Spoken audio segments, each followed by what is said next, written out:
Peggy 16.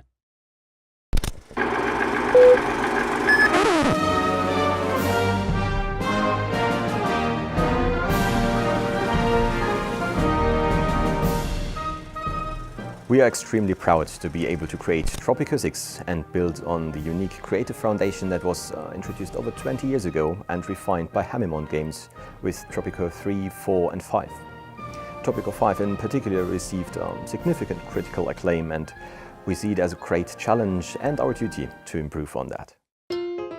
Greetings from your not yet hostile neighboring nation.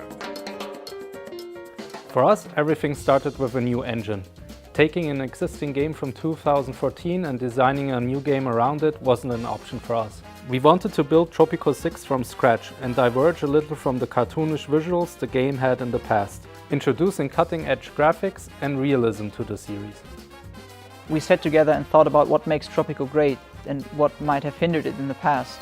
And we tried to include the best parts while improving everything else.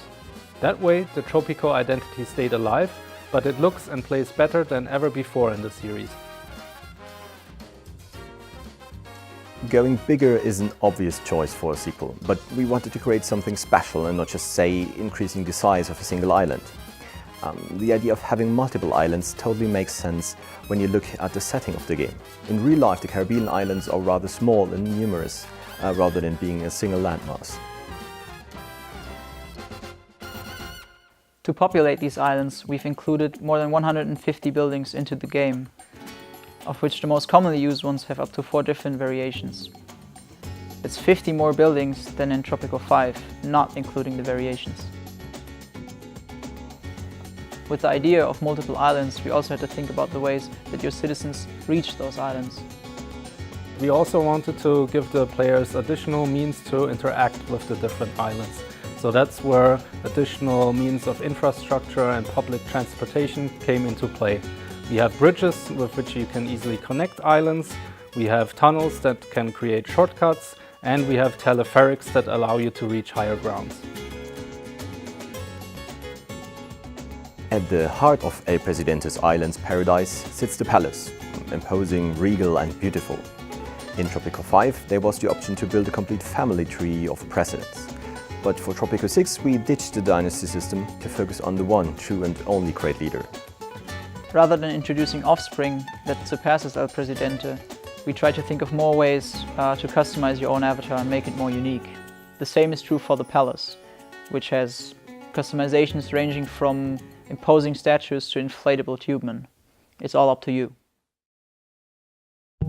Longtime fans will remember the espionage add-on for Tropico 5, which raised the stakes in your relation with various superpowers. We really liked the idea that El Presidente wouldn't bow to his much larger enemies around the globe and would instead take anything he wanted from them with the help of some sneaky tactics. In the past, you were able to steal money and technology from foreign nations and expose their secrets. In Tropico 6 we've built on that and introduced a completely new building and raid feature that allows you to deal with these nations in new shady ways. Or you can steal their most iconic landmarks and give your city and yourself a unique bonus.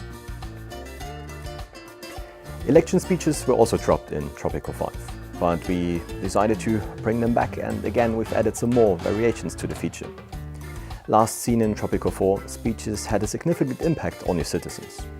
And for Tropico 6 now, we've tweaked that system to offer players more choices for constructing speeches. So it's again all about providing opportunities to the player to rule the way they like. Your prosperity is my honor. Your solidarity is my faith. And I gracefully accept your love. You are my Tropico.